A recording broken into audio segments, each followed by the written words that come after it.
ఎర్రగడ్డ, కరివేపాకు, ఎర్రగడ్డ, పచ్చిమిర్చి, టమోటా, వంకాయ, జీలకర్ర, ధనియాలు, ఆవాలు, నూనె.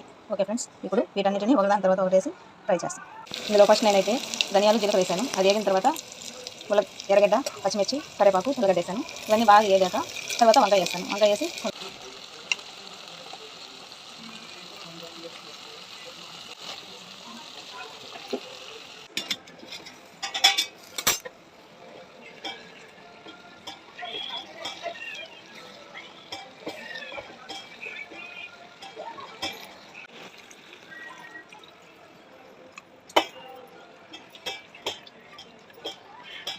ఇది ఆల్మోస్ట్ ఉడికిపోయింది.